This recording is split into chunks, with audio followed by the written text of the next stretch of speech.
আসসালামু আলাইকুম রহমতুল্লাহ। আমি কামাল আলী গাজী, সাবেক আঞ্চলিক সমন্বয়কারী, ইউথ ইউনিয়ন বাংলাদেশ। বর্তমানে দলীয় পেশায় আছি। আপনারা জানেন যে আগামী 12 তারিখ জাতীয় ত্রয়োদশ নির্বাচন অনুষ্ঠিত হবে। উক্ত নির্বাচনে আপনার আমার সবার পছন্দের প্রার্থী আছে, কিন্তু আমরা একটা লক্ষ্য করেছি যে কিছু কিছু এলাকায় হচ্ছে মারামারি সহিংসতার মধ্যে দিয়ে এই নির্বাচনটা অনুষ্ঠিত হচ্ছে, কিন্তু আমরা সেটা আশা করি না। আমরা আশা করি বাংলাদেশে একটা সুষ্ঠু সুন্দর নির্বাচন হবে এবং আপনারা প্রত্যেকের সহযোগিতা করবেন। আমাদের প্রত্যেকের সহযোগিতার মধ্য দিয়ে যদি সুষ্ঠু সুন্দর নির্বাচন হয়, তাহলে আমরা একজন যোগ্য প্রার্থী পাবো, ভালো একজন প্রার্থী পাবো, ভালো একজন সংসদ সদস্য পাবো, যে আমাদের এলাকার নেতা হবে, যে আমাদের রাষ্ট্রের নেতা হবে।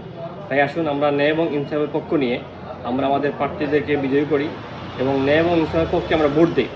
আমরা কখনো কোনো চাঁদাবাজ, কোনো রেন ক্লাবি, কোনো সন্ত্রাসীকে আমরা ভোট দিব না। আমরা স্বচ্ছ এবং যোগ্য দেখে, সৎ দেখে তাদেরকে আমরা নির্বাচিত করবো, যারা আসলে আমাদের রাষ্ট্রের জন্য কাজ করবে, যারা আমাদের সমাজের জন্য কাজ করবে, যারা আমাদের জন্য কাজ করবে, আমাদের অধিকার আদায়ের কাজ করবে।